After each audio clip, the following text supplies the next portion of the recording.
sometimes two ideas just don't seem to coexist well. In binge eating recovery, many people are familiar with the idea that they should accept their bodies. But at the same time, they also know that they want to improve their eating habits and improve the health and appearance of their bodies. Do we have to choose between these two things, or can we have them both? Might we even need one to do the other? Let's talk about it.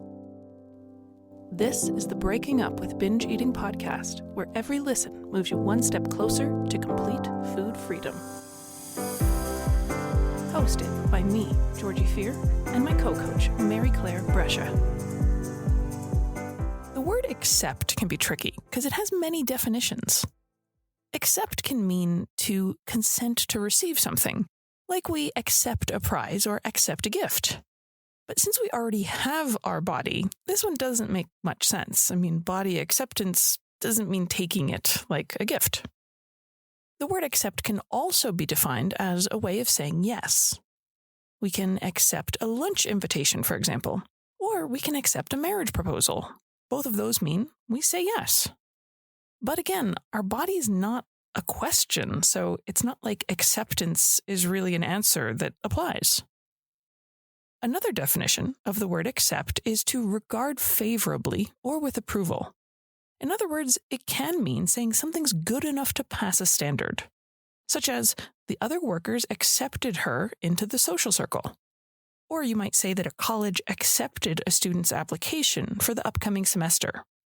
Now, by this definition, many people would say, no, I don't accept this body because it's not good enough for my standards. Of course, some people do accept their bodies and other people's bodies in this way, and that is a beautiful thing. Looking favorably or with approval on all bodies is definitely not going to hurt anyone.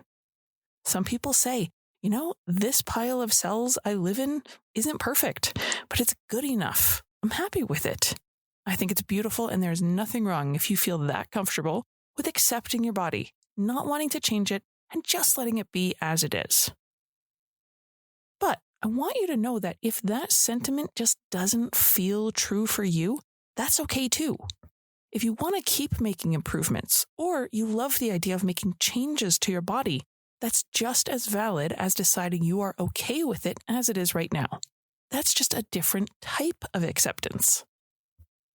Another definition that I uncovered is that acceptance can mean that we recognize or acknowledge something. It means I see something. I acknowledge that it's real. Here are some examples. Mary accepted that the budget cuts were unavoidable. Sharon accepted responsibility for her actions. Jake accepted that his wife was not coming back. So when we think about acceptance in this latter definition, it doesn't mean that we like or approve of something. We don't see it favorably. It just means we see it. We acknowledge the reality of it. And I think for many people who want to change their bodies, that's the sort of acceptance that feels the most fitting, because it is an alternative to rejecting the reality. I suspect that for many people listening, this last version of acceptance is the one you might find you're able to grasp, acknowledging the reality of your body. The opposite or antonym of accept in this usage could be said to be denial. If we're in denial about our body's reality, we might wear clothes that hide it, and we might avoid looking at ourselves in mirrors. We might try to ignore some of our body's messages to us so that we can deny the reality of our health problems. Or we might deny that our body has needs like food, water, and rest, and make a practice of ignoring them. Whatever shape your body is in, whatever health problems it has, or limitations or superpowers or quirks, that is the reality of your body. The reality of my body is that it has freckles. It has one tattoo, a surgically reconstructed right knee, and recently developed lactose intolerance. I have quite terrible eyesight. I have a few gray hairs, and I have really powerful legs and butt. I have big feet and hands, and very long, thick hair. I have a weight. I have a height. I have a shoe size. I sleep about 9 hours a night. This is the reality of my body, and your body has its own reality. It's not about judging it whether it's good or bad. It just is. Accepting the reality of what our bodies are today is freeing. In fact, recounting these details about my body made me think, wow, I know this object pretty well. It's got a lot of unique characteristics. I could definitely pick my body out of a lineup. If you showed me 100 different bodies, I'd be like, oh, that one, that's the one I know. I know what position it likes to sleep in. I know what foods make it gassy or give it heartburn. And I can take good care of it because I know it so well. I couldn't have that same familiarity and comfort if I were avoiding looking at my body. If I were in denial about my body's reality, maybe I wouldn't put in my contact lenses, or maybe I wouldn't choose the lactose-free milk. I do these things for my body because I do accept it in its current reality, and that means taking care of it in the special ways that it needs. I use the word current there on purpose, because by all means, I can change my body too. I can cut my hair. I can gain weight or lose it. I can get another tattoo or maybe pierce my nose. I can make my shoulders and arms stronger by working hard at upper body strength exercise. Accepting my body as it is today doesn't limit me from what I want to do with it in the future. It just means I see you, body. I'm not going to pretend you're anything else. I'd like to leave you with one more reminder about bodies, and it's this. You're responsible for your body.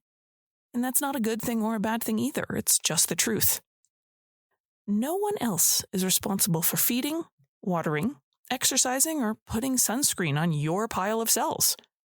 When we own it, we're in charge of it. Like all truths, we can accept this responsibility and learn to do these things as well as we can. That includes all the stuff we work on in this podcast. We're all working on trying to take care of our bodies and our minds.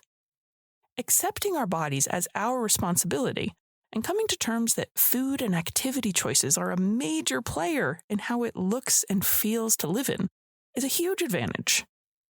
Accepting our bodies as things we are in control of caring for is what allows us to change them, make them fitter, leaner, and healthier with time.